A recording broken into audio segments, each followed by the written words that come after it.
नमस्कार मित्रांनो, श्री मराठी स्टोरीमध्ये आपल्या सर्वांचं मनपूर्वक स्वागत आहे. अनपेक्षित प्रेम भाग अंतिम. सागर निघून जायला आणि सायली यायला एक गाठ पडली. तो सरळ निघून गेला आणि सायली आत येत म्हणाली, कोण होता ग तो? सागर, गुरुजींचा आवडता विद्यार्थी, अबोली उत्तरली. सायली म्हणाली, हो. तिचे एक्सप्रेशन बघून अबोलीला समजलं तिला काय म्हणायचं. अबोली म्हणाली, सायली, नाही हं, तो फक्त एक चांगला मित्र आहे माझा. सायली म्हणाली, पण त्याच्या चेहऱ्यावर का बरं उतरला होता एवढा? अबोली म्हणाली, अबोलीच्या चेहऱ्यावरचे भाव बघून सायली बोलली, ही प्रपोज यू? अबोली म्हणाली, तसंच काहीसं. सायली म्हणाली, आणि तू का नाही म्हणालीस त्याला? अबोली म्हणाली, तुला जाम चौकशा असतात आजकाल. अबोली विषय टाळत म्हणाली. सायली म्हणाली, नाही, तुझं सगळं एकदम ठीक असलेलं बघायचं मला फक्त. अबोली म्हणाली, आय नो, पण तू यावेळी कशी? सायली म्हणाली, आम्ही कॅनडाला चाललोय पुढच्या आठवड्यात. अबोली म्हणाली, माहिती आहे तुझी फिरायची हौस. काही क्षण थांबून सायली म्हणाली, कायमचे जात आहो आम्ही. अबोली फक्त बघत बसली. अबोलीच्या डोळ्यातून अश्रूचा एक थेंब खाली पडला. सायली म्हणाली, अगं वेडाबाई, रडतेस काय तू? अबोली म्हणाली, असं आयत्या वेळेस सांगतात का? सायली म्हणाली, अगं सुरेशनेच मला सरप्राईज दिलं, मग मी काय करणार? पण जसं मला कळालं तसं मी तुला लगेच सांगायला आली. मी म्हणाली होती ना, लाईफ इज अनप्रिडिक्टेबल. अबोली म्हणाली, ठीक आहे, आता जेवण करून जाऊ, मग आपण मस्त गप्पा मारू. सायली म्हणाली, हो, तुझं काय, बॅचलर आहेस, आम्ही मॅरिड आहोत, वर आम्हाला एक 5 वर्षाचा मस्तीखोर मूल आहे. अबोली म्हणाली, जा मग आताच. अबोली रागात आत निघून गेली. सायलीने तिची समजूत काढली. मग काही वेळ गप्पा मारून सायली घरी निघून गेली. दुसऱ्या दिवशी अबोली सकाळी लवकर रामाच्या मंदिरात आली होती. रामाची मूर्ती म्हणजेच पावलोपावली केलेल्या त्यागाची मूर्ती. आत दर्शन घेऊन झाल्यानंतर ती बाहेर आली आणि तिथेच मंदिराच्या आवारात बाकड्यावर बसली. अबोली विचार करू लागली, मला आता काही मागायचं नाही, कारण आपल्यापेक्षा देणाऱ्याला आपलं हिताचं अधिक ठाऊक. मग मागून आपण एक प्रकारे त्याचा अपमानच करतोय. वेळोवेळी एक मार्ग बंद झाला तर दुसरा मार्ग देवाने उघडला आहे आपल्यासाठी. फक्त आपणच ते ओळखायला कमी पडलो होतो. आयुष्य किती बदललं आपलं. घर सोडून येताना असं प्रथम बाकड्यावर बसलो होतो आपण, तेव्हा भविष्य म्हणजे नुसता अंधार दिसत होता आपल्याला. तेवढ्यात तिला वनिताची आठवण झाली. ती दिलेलं वचन आठवलं. मला नाही वाटत ते वचन मला निभवता येईल, पूर्ण करता येईल. ती हताश मनाने तिथून उठली आणि घराकडे चालू लागली. काही दिवसात तिचं कॉम्पिटिशन होतं. तिने कॉम्पिटिशनकडे लक्ष द्यायचं ठरवलं. पूर्ण फोकस तिने तिथे दिला आणि बघता बघता कॉम्पिटिशनचा दिवस उजाडला. स्टेजवर आज तिचा परफॉर्मन्स होणार होता. ती खूप नर्वस होती. तिला प्रोत्साहन करण्यासाठी तिच्या जोडीला सागर आला होता.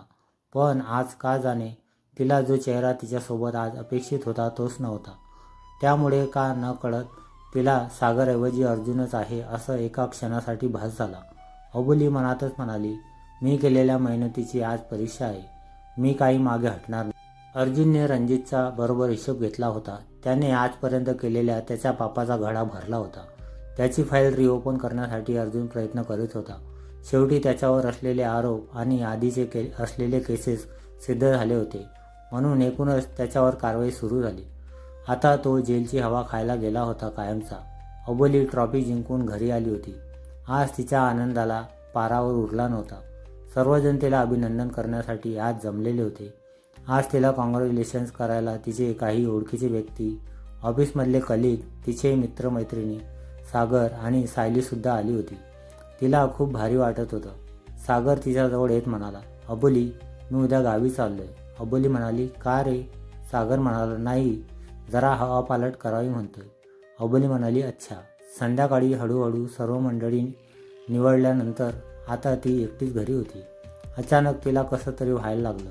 तिची तब्येत बिघडायला सुरुवात झाली. खूपच अस्वस्थ वाटत होतं तिला. डोकं गरगरायला लागलं. ती फोन हातात घेण्यासाठी उठली. इकडे अर्जुन अबोलीला अभिनंदन करण्यासाठी तिकडे निघाला होता. अर्जुन मनातच म्हणाला, चाललोय खरं हे बुके घेऊन, पण तिने एक्सेप्ट केला नाही तर मला नाही माहीत काय होईल.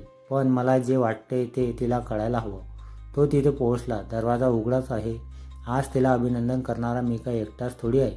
तो जरासा हसला. हातात असलेला बुके घेऊन त्याने आत प्रवेश केला. आज एवढं सामसून कसं काय? त्याने तिला आवाज दिला. तो आवाज देत असलेल्या रूममध्ये आला. त्याने अबोलीला पाहिले. ती खाली बेशुद्ध अवस्थेत पडली होती. तिला असं बघून आणलेला त्याचा बुके कुठच्या कुठे पडला. अर्जुन तिला आवाज दिला. अबोली तिच्या चेहऱ्यावर पाणी मारलं तरी ती उठायचं नाव घेत नव्हती. श्वासांची गती धीमी झाली. त्याने तिला उचललं आणि बेडवर नेऊन ठेवलं. डॉक्टरांना फोन करून कळवल्यामुळे डॉक्टर तेवढ्यात आले होते. खूप अशक्तपणा आला आहे. ओव्हर स्ट्रेसमुळे तिला ग्लानी आली आणि खाण्यापिण्याकडे दुर्लक्ष केले दिसते. नंतर डॉक्टरांनी मेडिसिन लिहून दिले. डॉक्टर म्हणाले, डोंट वरी, लवकर शुद्धीवर येईल ती. डॉक्टर म्हणून निघून गेले. 2 तासांनी अबोलीने डोळे उघडले. ती शुद्धीवर आलेली पाहून अर्जुन रिलॅक्स झाला. तिला वाटलं तिला भास होतोय म्हणून तिने हळूच त्याच्या हाताला स्पर्श केला. अर्जुनकडे बघत ती काय म्हणणार तेवढ्यात अर्जुन म्हणाला, काही बोलू नकोस आता. डॉक्टर तुला चेक करून गेलेत. यू आर फाईन नाव. पण तुला डॉक्टरांनी स्ट्रिक्ट रेस्ट घ्यायला सांगितले. तो किचनमध्ये निघून गेला. अबोली म्हणाली, हा काय स्वयंपाक तर करत नाही ना? तुला काय माहीत आहे किचनमधलं? साधा भाताचा कुकर लावता येतो का? खरं तर तिला असं बोलायचं होतं त्याला, पण तिने शांत राहणं प्रेफर केलं. रात्री जेवण घेऊन अर्जुन तिच्याजवळ आला. ती तोंड कसतरी करत तिने पहिला घास खाल्ला. पण तिने जसा घास घेतला, छान केलेस ती म्हटली. अर्जुन म्हणाला, तुझ्यासाठी मी स्वीट डिश पण केले. बघ ना टेस्ट करून. You will like it. जेवण झाल्यानंतर अर्जुन तिला आराम कर असं म्हणून तो रूम बाहेर जायला निघाला. अबोली म्हणाली, अर्जुन 1 मिनिट जरा बसतोस का? मला बोलायचं आहे तुझ्याशी. अर्जुन येऊन तिच्यासमोर चेअर घेऊन बसला. अबोली म्हणाली, 5 वर्षातून तुला एकदाही मला बघावंसं नाही वाटलं का? ती डायरी सापडली म्हणून तुझा विश्वास बसला माझ्यावर. पण जर ती डायरी तुझ्या हाताला लागली नसती तर? अर्जुन म्हणाला, तुला नाही माहीत अबोली, हे 5 वर्ष तुझ्या शिवाय कसे काढलेत मी. मला पश्चाताप होते त्याचा. तू जी शिक्षा देशील ती मी भोगायला तयार आहे. अर्जुन म्हणाला, वेळ निघून गेल्यावर. खूप उशीर केलास तू अर्जुन, खूप उशीर. अर्जुन शांत बसला. दोघांमध्ये कमालीची शांतता पसरली होती. पुढे काय होईल हे दोघांनाही ठाऊक नव्हतं. अबोली म्हणाली, मी आणि सागर लग्न करतोय आम्ही. ती शांतता चिरत बोलून गेली. पण इथे अर्जुनच्या पायाखालची जमीन सरकली होती. अर्जुन म्हणाला, मी तुला दूर केलं होतं ना, आता तोच दुरावा जाणतोय मला. कदाचित हा दुरावा शेवटपर्यंत कायम राहावं हीच माझी शिक्षा असावी. त्याच्या मनात आलं. अबोली म्हणाली, तुला आनंद नाही झाला? स्वतःला सावरत तो म्हणाला, तू खुश आहेस ना त्याच्यासोबत? मग तुझ्या आनंदातच माझा आनंद आहे. अबोली म्हणाली, लग्नाला ये मग, याच येत्या रविवारी. काही वेळानंतर अर्जुन रूममधून बाहेर निघून आला. सोफ्यावर अंग टाकलं. हृदयावर प्रचंड भार जाणवत होता त्याला. काहीतरी विचार करून झोप लागली होती त्याला.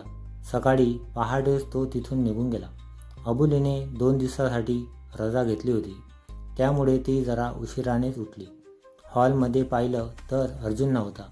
ती सोफ्यावर बसली. तिने अर्जुनला कॉल लावला. अबोली म्हणाली, अर्जुन, मला शॉपिंग करायची लग्नासाठी. तुझी चॉईस चांगली आहे ना?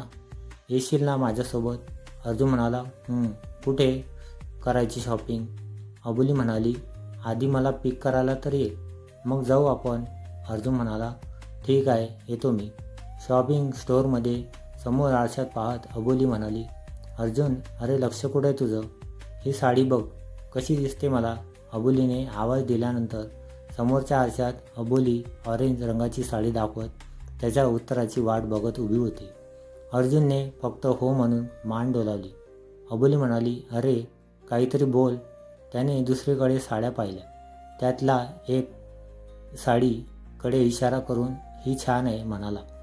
अबोलीने ती साडी पॅक करायला सांगितली. खरेदी करून दोघेही परतले. अर्जुनने गाडी तिच्या घरासमोर थांबवली. अबोली त्याच्या चेहऱ्यावरचे हावभाव टिपत होती. अबोली म्हणाली, येणार नाहीस का घरात? अर्जुन शांत स्वरात म्हणाला, नाही, आता लग्नाच्या दिवशीच भेट होईल आपली. अर्जुन नजर टाळत म्हणाला. अबोली गाडीतून उतरली आणि अर्जुन निघून गेला. त्याला कळत नव्हतं अबोली अशी का वागते. तिला माहिती आहे की मला त्रास होतोय, पण मग मुद्दामून तिच्या डोक्यात काय चाललंय काही कळत नाही. अर्जुन विचार करत घरी पोहोचला होता. तो अजूनही तिचाच विचार करीत होता. अर्जुन म्हणाला, माझी कुठली परीक्षा घेते अबोली तू? पण जे काही असेल तू आनंदात आहेस एवढं बघून मला बरं वाटतंय. तो तिला बोलून तर गेला होता की लग्नाच्या दिवशी भेट होईल म्हणून, पण ते शक्य होतं का?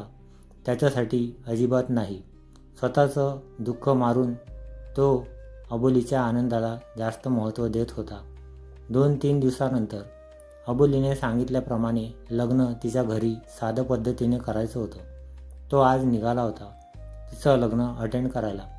त्याला जायची खरं तर अजिबात इच्छा नव्हती, पण अबोलीला वाईट वाटेल म्हणून तो तयार झाला आणि निघाला. आज तिला पाहण्याचा शेवटचा दिवस, नंतर आपण इथे नसणार. गाडीत तो विचार चक्रात होता. अर्जुन तिच्या घरी पोहोचला. त्याने सगळीकडे नजर फिरवली. घरात कसलीच सजावट केली नव्हती. तो आत आला. आज जिथे माणसाची ये-जा हवी होती तिथे आज स्मशान शांतता, सजावट, रोषणाई हवी होती तिथे नेहमीसारखंच सर्व. लग्नघर वाटायला हवं होतं तिथे. अर्जुन म्हणाला, it's look like nothing going to happen here. Maybe I am wrong. No. त्याने अबोलीला आवाज दिला. कसलाच प्रतिसाद नाही. कदाचित त्या दिवसासारखे तर झालं नसेल ना. त्याने रूम्स चेक केल्या. तिथेही ती नव्हती. कुठे गेली ही? तो विचारात पडला. तिथून तो सरळ जिना चढून वर आला. अर्जुन आवाज दिला, अबोली, अबोली, व्हेअर आर यू? त्याने वरच्या मजल्यावरच्या रूम चेक केल्या. कुठे गेली असावी अबोली? त्याने आशा सोडली. तो पुन्हा खाली जायला निघाला, पण त्याचे लक्ष वरच्या जिन्यावर गेले. आय होप म्हणत तो वर जायला निघाला. तो जिना चढत वर टेरेसवर आला. संध्याकाळची वेळ होती. त्याने समोर पाहिलं. अबोली साडीमध्ये पाठमोरी सनसेट पाहत उभी होती. अर्जुन म्हणाला, वेळ लागलाय का? तो तिच्याजवळ गेला आणि फ्रस्ट्रेट होऊन तिच्या हाताला पकडून स्वतःकडे वळवले. काय चाललंय हा वेडेपणा तुझा? समोरच्याचा जीव घेशील तू एक दिवस. घाबरला होता तो तिच्यासाठी. त्याने तिच्या डोळ्यात पाहिलं. ती शांतपणे त्याच्या डोळ्यात पाहत होती. रिलॅक्स होती ती. कधीचा फ्रस्ट्रेट झालेला अर्जुन आता शांत झाला होता. तिने नजर वळवली आणि समोर पाहत राहिली. तिच्या मनाचे धागेदोरे अजूनही त्याला सापडत नव्हते, पण तो काही बोलला नाही. आजपर्यंत तिला एवढं शांत कधीच पाहिलं नव्हतं त्याने. कडप्प्यावर ठेवलेल्या त्याचा हात तिने अलगद स्वतःच्या हातात घेतला. तो तिच्या वागण्याशी अजूनही अनभिज्ञ होता. अबोली म्हणाली, किती छान वाटते ना हा व्ह्यू. मनाला किती शांत देतोय ना. अर्जुन तो गोंधळून तिच्याकडे पाहू लागला. तिला रोग काही वेगळाच वाटला त्याला. त्याचा हात अजूनही तिच्या हातात होता. अर्जुन म्हणाला, अबोली. अबोली म्हणाली, काही बोलू नकोस. आज मला तुझ्या सहवास अनुभवू दे. फक्त तुझ्या असण्याला किती मिस केलंय मी माहिती. ती त्याच्या डोळ्यात बघत म्हणाली. बोलताना तिचा ऊर भरून आला होता. डोळे पाण्याने भरून आले. मी खूप खूप प्रयत्न केला तुला विसरायचा, तुझ्यासोबतच्या आठवणी मिटवायचा, पण बघ ना मला तर तेही धड नाही जमलं. बोलता बोलता तिने तिचे अश्रू पुसले. खरं तर त्यात चूक माझीच होती. तुझा गैरसमज व्हावा एवढाही विश्वास मी मिळू शकली नाही. अबोली, तसं नाही. Please don't blame yourself. Arjun उत्तरला. तिने निश्वास सोडला. अर्जुन म्हणाला, तू काय ठरवलंय? त्याने गंभीर मुद्रेत तिला विचारलं. तिने त्यावर उत्तर दिलं नाही. अबोली म्हणाली, माझ्या सुखात तू तुझं सुख बघितलंस.